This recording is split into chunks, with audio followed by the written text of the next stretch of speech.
Ռուսաստանը այնքան կհասունացնի, որ արդեն միջուկային պատերազմ չլինելու պատրվակով եւ վախի տակ արդեն Տրամպը այդ հետքայլը կանի։ Միայն այդ դեպքում է անելու։ Ուրիշ բանից Տրամպը չի վախենում, ուրիշ ոչ մի բանից։ Աշխարհում ոչ մեկից,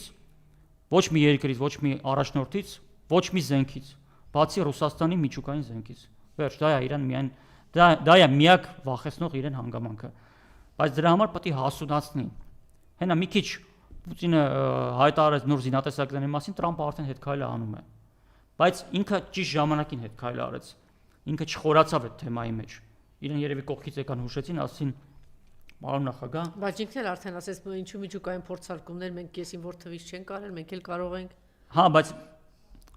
արեց, մի քանի օր այդ օրակարգը եղավ, հետո կտրվեց։ Իրան ասեն էլ պարոն նախագահ, էլ մի ասեք, որտեվ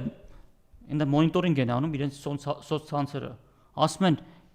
բնակչության մոտ խոճապ է առաջանում, էլ մի ասեք։ Հիմա պետք է Ռուսաստանը ժամանակ շահի հասունացնի այդ վիճակը, եւ դա բնական է լինում, այսինքն այնպես չի, որ ինքը շատ է ուզում այդ վիճակը հասունացնել։ Դե հիմա կամավոր խելքի չի գալիս Միացյալ Նահանգները, չեն գալիս նստեն եւ հավասարի խոսեն։ Դե ուրեմն ստիպված պետք է դա հասունացնի։ Եվ դա հասունանալու է, դրանից ցավոք սրտի չեն կարողանալու խուսափել։ Եվ նաեւ առաջ գնալ, հա, Ուկրաինայում։ Ուկրաինայում ցամաքի վրա սովորական սպառազինություններով եւ զորքով հակահարձակում մեծ չի լինելու։ Իմաստ չունի։ Այդ հսկայական տարածքը հակահարձակման անցնել, այդ մեծ կորուստներ ունենալ իմաստ չունի։ Եթե արդյունքը արդեն կանխատեսելի է, որ Ուկրաինան ամբողջությամբ վերադառնալու է Ռուսաստանի վերահսկողության տակ, մի մասը կմտնի կազմ, մյուս մասը ժամանակավոր կանցնի ՄԱԿ-ի կառավարման ներքո, ինչ իմաստ ունի էլ մեծ ուժերով գրոհել եւ նման կորուստներ կրել։ Դիրքերը կբալերավեն, այո, որտեղ որ կարող են առաջ գնալ կգնան, բայց հակահարձակումը ցամաքի վրա չի լինելու։ Հակահարձակումը լինելու է ԱՄՆ-ին միջուկային զենքով սսպելու հարթության մեջ, հակահարձակումը լինելու է, երբ որ Գերագույն դատարանը որոշումներ կկայացնի Ուկրաինայի անկախության մասով Ռուսաստանի ներսում, եւ հակահարձակումը կլինի, երբ որ բիզնես էլիտան կփոխվի Ռուսաստանում։ Այնտեղ հիմա պատրաստում են դրան։ Այսինքն այնտեղ պատրաստում են բիզնես էլիտայի նոր խավ, որը օֆշորներում չի գրանցված,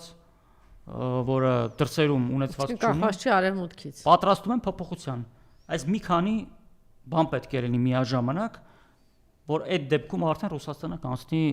հակահարձակման բոլոր ֆրոնտերում։ Այդ ժամանակ մենք ոնց ասեմ, չենք կարող դա չնկատել։ Դա ունենց իրադարձություն լինելու, որ դա նկատվելու է բոլորի կողմից։ Մինչև այդ նախապատրաստական փուլ է գնում։ Մամուլում եղավ հրապարակում, որ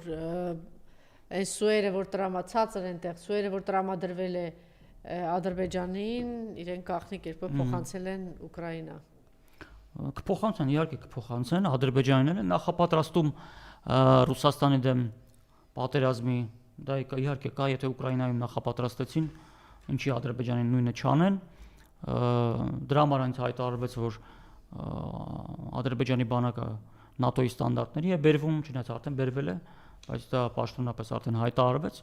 Իսկ ՆԱՏՕ-ի ստանդարտի բերելու մի նպատակ կա, որ այդ բանակները վաղ միսօր հնարավորություն լինի պատերազմով տանել Ռուսաստանի դեմ։ Դա է միակ ճանապարհը, եւ դա չլինելու համար Ռուսաստանը ԱՄՆ-ին պետք է համոզի, որ դա չանի, ինքը դեպի այդ process-ը կանգնեցնի։ Այնպես որ Ադրբեջանին նախապատրաստում, Ադրբեջանը շարունակելու է իր հակառուսական քայլերը, դա պարզ է, որ ինքը չի կարող դա չանել։ Ադրբեջանը ամբողջովին արևմուտքի տակ է, Մեծ Բրիտանիայի տվյալ դեպքում։ Նավթի մասին էլ չենք խոսում, մնացած մյուս հարցերում եւս, այնպես որ Ալիևը նույնիսկ չուզենա, եթե չուզենա էլ չանի, նա չի կարող։ Այսինքն եթե նա չանի, հավատացեք, Ադրբեջանում շատ մարդիկ գտնվում են, որոնք դա կուզենան անել։ Այնպես որ վիճակը այդ առումով չի լավանալու։ Մենք պետք է պատրաստ լինենք, որ իրավիճակը վատթարանալու է եւ Ռուսաստանի դեմ ճնշումները իր հարևան եւ դաշնակից պետությունների տարածքներում ուժեղանալու են եւ դա մենք զգալու ենք։ Դրա հետևանքները եւ կորուստները մենք զգալու ենք։ Այնպես որ պատերազմը շարունակվում է եւ դեռ բավականին կտևի։